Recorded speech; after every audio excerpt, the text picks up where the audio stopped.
అందానికి అసూయ కలిగేంత అందగత్తె సుభద్ర. మహాభారత కాలంలో ఈ భూమి మీద గొప్ప అందగత్తెలు మొత్తం ముగ్గురున్నారు. మొదటి స్థానంలో ద్రౌపది, రెండవ స్థానంలో భానుమతి, మూడవ స్థానంలో సుభద్ర ఉన్నారు. ద్వారక యువరాణిగా, అర్జునుడి భార్యగా, మహావీరుడైన అభిమన్యుడి తల్లిగా మహాభారతంలో సుభద్ర స్థానం చెక్కు చెదరనిది. సుభద్ర యాదవరాజు వసుదేవుడు, అతని మొదటి భార్య రోహిణికి జన్మించింది. బలరాముడు శ్రీకృష్ణుడికి సుభద్ర ఒక్కగానొక్క చెల్లెలు. సుభద్రను చిన్నప్పుడు చిత్ర, భద్ర అనే పేర్లతో పిలిచేవారు. ఈమె చిన్నప్పటి నుండి చాలా తెలివైంది, చురుకైంది. బలరాముడు శ్రీకృష్ణుడికి ముద్దుల సోదరిగా అల్లరి చేస్తూ ఎంతో అపురూపంగా అల్లారు ముద్దుగా పెరిగింది. చదువుల తల్లి సరస్వతిలా ఎన్నో వేదాంగాలు అభ్యసించింది. ఉపనిషత్తులను చదివింది. ఈమె తెలివితేటలను చూసి గురువులు సైతం అబ్బురపడేవారు. నాట్యకళలోనూ అద్భుత ప్రావీణ్యం సంపాదించింది. చిన్ననాటి నుండి పేదల పట్ల చాలా దయకలిగి వారి అవసరాలన్నింటినీ తీర్చేది. ఆకలితో ఉన్నవారికి అన్నపూర్ణలా అన్నం పెట్టేది.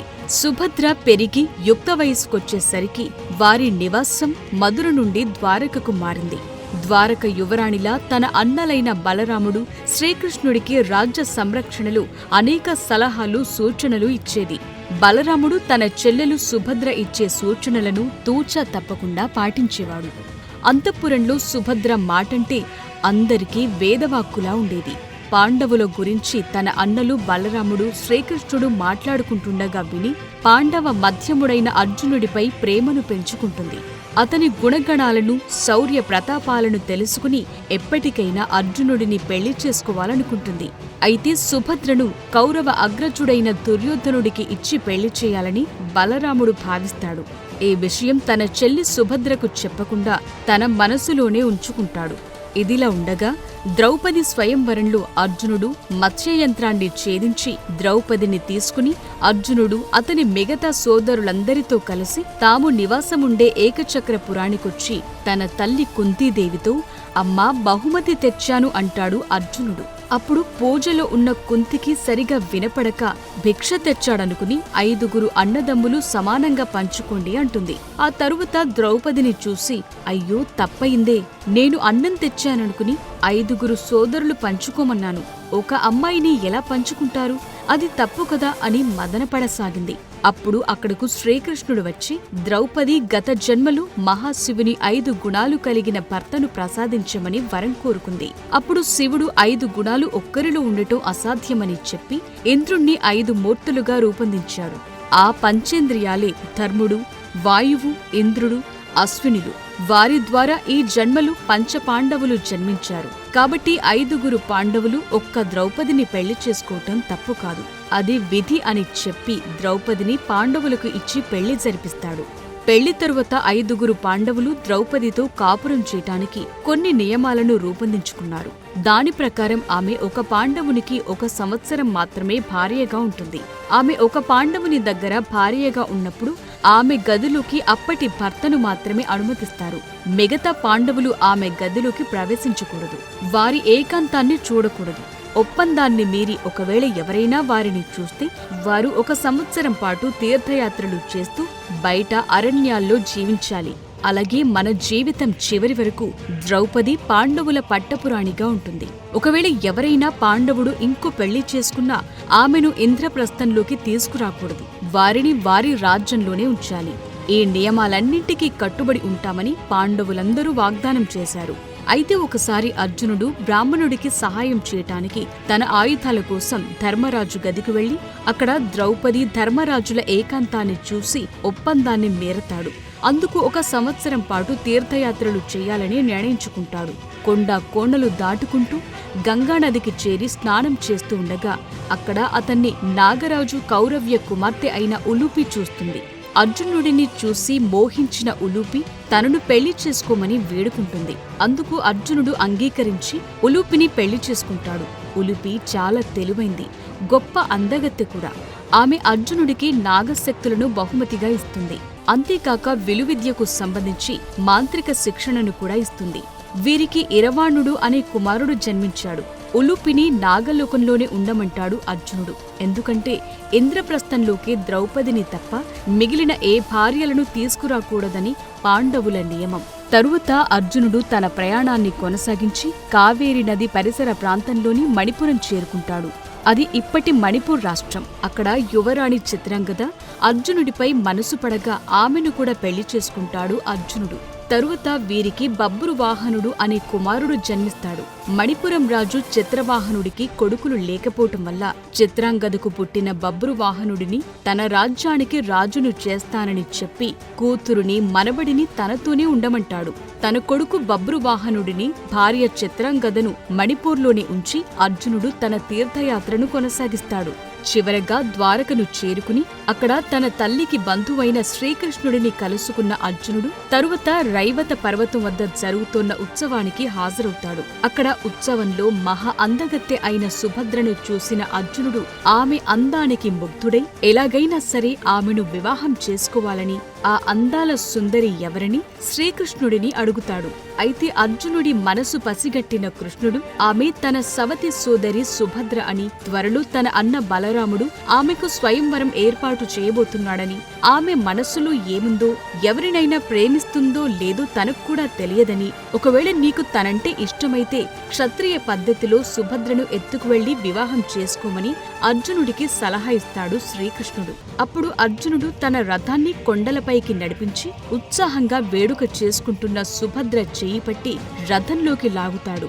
అప్పుడు మొట్టమొదటిసారిగా అర్జునుడిని చూస్తుంది సుభద్ర. నా పేరు అర్జునుడని, నేను నిన్ను వివాహం చేసుకోవాలనుకుంటున్నానని చెప్తాడు. ఇన్నాళ్లు తను కలలు కన్న అర్జునుడే తన ముందు నిలిచి పెళ్లి ప్రస్తావన తేవటంతో మురిసిపోయిన సుభద్ర తనకు కూడా ఇష్టమేనని చెప్పటంతో అర్జునుడు తన రథాన్ని రైవత పర్వతం నుండి ఇంద్రప్రస్థం వైపు పరుగులు పెట్టిస్తాడు. అయితే అక్కడ రక్షణగా ఉన్న సైనికులు తమ యువరాణి సుభద్రను ఎవరో ఆగంతకుడు బలవంతంగా రథంలో తీసుకెళ్తున్నాడని భావించి అర్జునుడిపై కత్తులు దూస్తారు. అర్జునుడికి యాదవ సైనికులకు మధ్య భయంకర యుద్ధం జరుగుతుంది.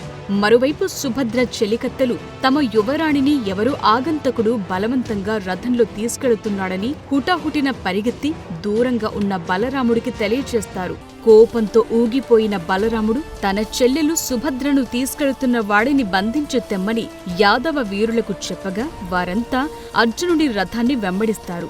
యాదవ వీరులు అర్జునుడిపై అనేక బాణాలను సంధిస్తారు. వాటన్నింటినీ తప్పించుకున్న అర్జునుడు వారిపై అనేక అస్త్రాలను ప్రయోగిస్తాడు. అర్జునుడికి యాదవ వీరులకు మధ్య యుద్ధం భయంకరంగా జరుగుతుంది. ఆ యుద్ధంలో అర్జునుడు యాదవ వీరుల రథాలను, గుర్రాలను ధ్వంసం చేస్తాడు. వారిని దారుణంగా గాయపరుస్తాడు. అర్జునుడి ధాటికి తట్టుకోలేక యాదవ వీరులంతా పారిపోయొచ్చి బలరాముడికి జరిగిన విషయాన్ని తెలియచేస్తారు. అప్పుడు బలరాముడు యాదవ పెద్దలతో పాటు వృష్ణులు, అంధకులతో ఒక సమావేశాన్ని ఏర్పాటు చేసి సుభద్రను ఎలా రక్షించుకోవాలో సలహా చెప్పమని కోరతాడు. అప్పుడు అక్కడకు శ్రీకృష్ణుడు వచ్చి సుభద్రను ఎత్తుకెళ్లింది అర్జునుడని, వారిద్దరూ ఒకరినొకరు ఇష్టపడుతున్నారని తెలియచేస్తాడు. మహావీరుడైన అర్జునుడే సుభద్రను కోరుకున్నప్పుడు మనం అడ్డుపడటం భావ్యం కాదని పెద్దలందరూ భావించి వారిద్దరికీ పెళ్లి చేసి పెద్దరికాన్ని నిలుపుకోమని బలరాముడికి సూచిస్తాడు. సుభద్రను దుర్యోధనుడికి ఇచ్చి పెళ్లి చేయాలనుకున్న బలరాముడు సుభద్ర అర్జునుడిని ఇష్టపడుతుందని తెలుసుకుని చెల్లెలి సంతోషం కోసం వారిద్దరికీ పెళ్లి చేయటానికి అంగీకరిస్తాడు. ద్వారకకు తిరిగి వస్తే శాస్త్రోక్తంగా పెళ్లి జరిపిస్తామని వేగుల ద్వారా వర్తమానాన్ని అర్జునుడికి చేరవేస్తారు.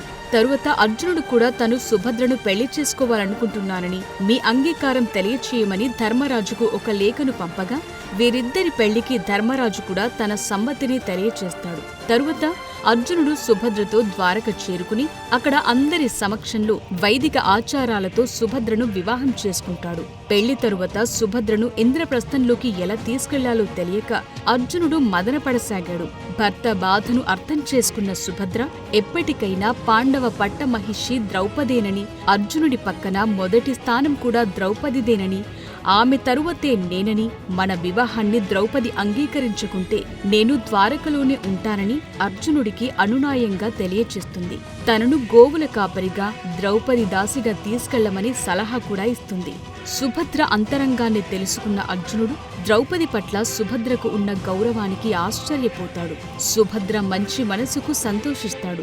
ఏదైతే అదయ్యిందని సుభద్రను తీసుకుని ఇంద్రప్రస్థానికి ప్రయాణమవుతాడు అర్జునుడు. తమ ఇంటి అదృష్టలక్ష్మి అయిన సుభద్రకు రత్న రాసులు, మణిమాణిక్యాలు, తన కనక వస్తువాహనాలను కానుకలుగా ఇస్తాడు బలరాముడు.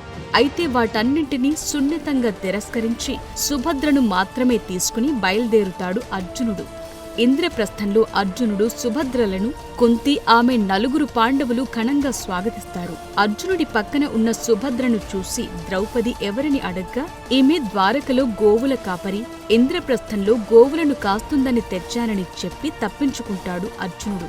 అంతకుముందే వీరిద్దరి వివాహం గురించి పాండవుల మాటల్లో సూచాయగా తెలుసుకున్న ద్రౌపది ఎర్రబడ్డ కళ్లతో కోపంగా తన గదిలోకి వెళుతుంది. సుభద్ర కూడా ద్రౌపది వెనకనే ఆమె గదిలోకి వెళ్లగా బాధలో ఉన్న ద్రౌపది ఎవరు నీవు అని సుభద్రను ప్రశ్నించగా, నేను మీ దాసిని అని వినయంగా బదులిస్తుంది సుభద్ర.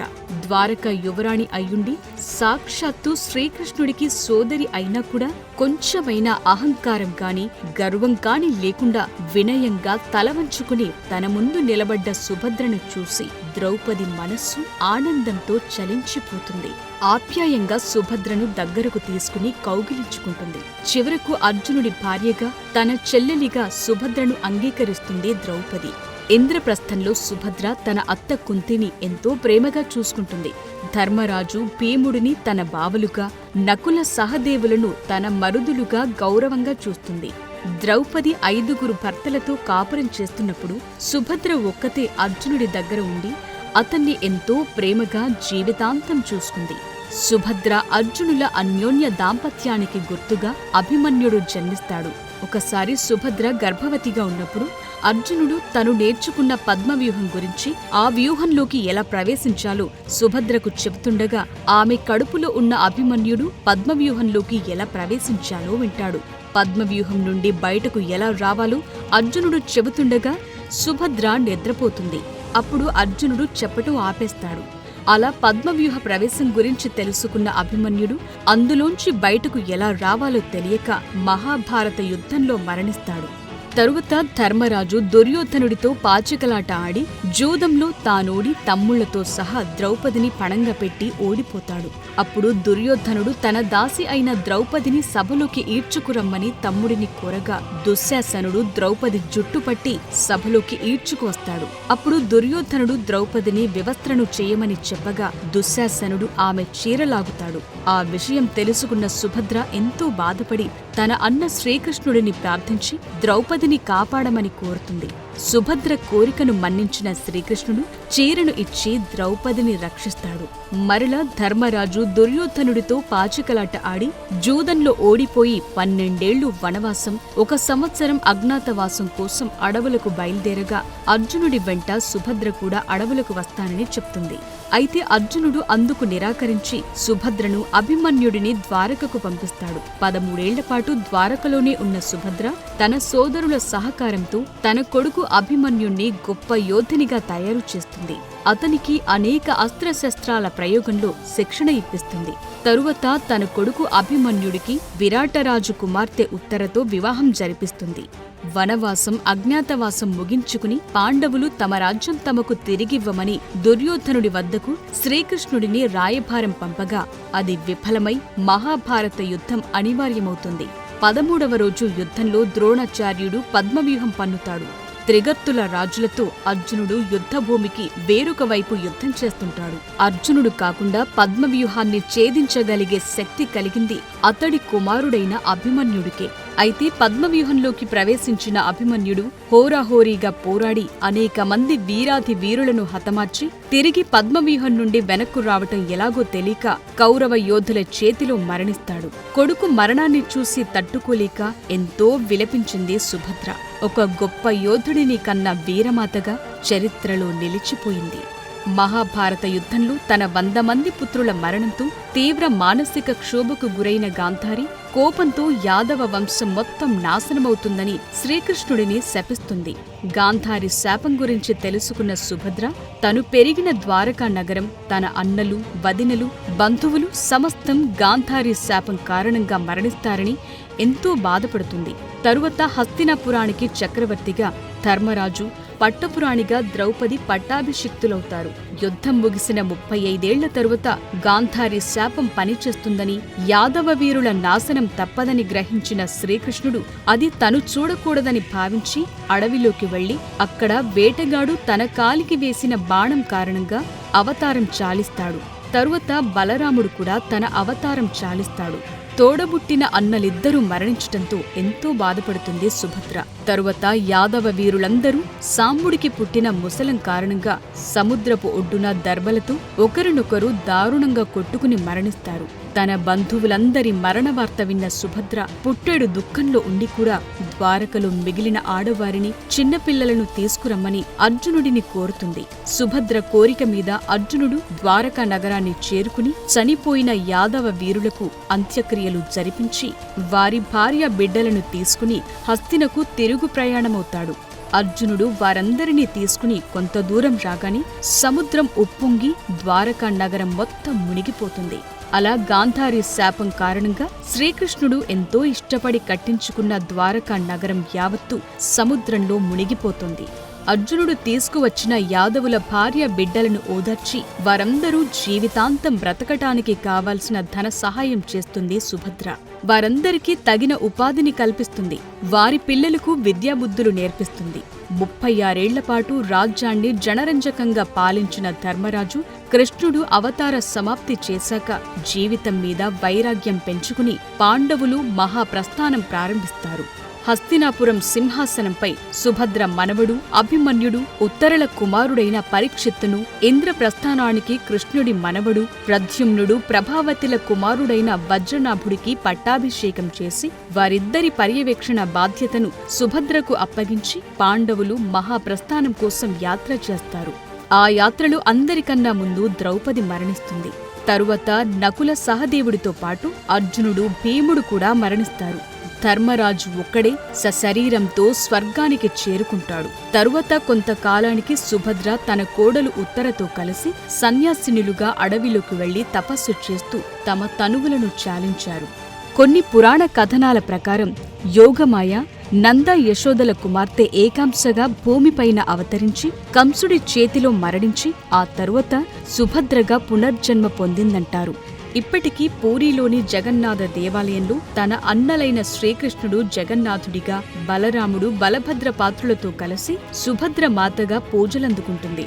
అక్కడ ఊరేగించే 3 రథాలలో ఒక రథంలో సుభద్ర మాత ఆసీనురాలై భక్తులకు కోరిన వరాలను ఇచ్చే కల్పవల్లిగా పూజింపబడుతోంది. అంతేకాకుండా రాజస్థాన్లోని భద్రజున్ అనే గ్రామంలో సుభద్రను ధుందమాతగా పూజిస్తారు. తన ప్రేమికుడు అర్జునుడితో పారిపోయి 3 రోజుల కష్టమైన ప్రయాణం తరువాత ఈ జంట ఇక్కడే వివాహం చేసుకున్నారని నమ్ముతారు. బ్రహ్మపురాణం అలాగే గర్గ సంహిత వంటి కొన్ని గ్రంథాల్లో సుభద్రదేవి శతరూపగా, అర్జునుడు స్వయంభువ మనువుగా పేర్కొనబడింది. ఆమె కొన్ని శాఖల్లో మాత భువనేశ్వరి అని కూడా పూజింపబడుతుంది. అలాగే గుజరాత్, బంగ్లాదేశ్లలోని కొన్ని వర్గాల వారు కూడా ఆమెను దేవతగా ఇప్పటికీ పూజిస్తున్నారు. For more videos like this, subscribe Big TV channel.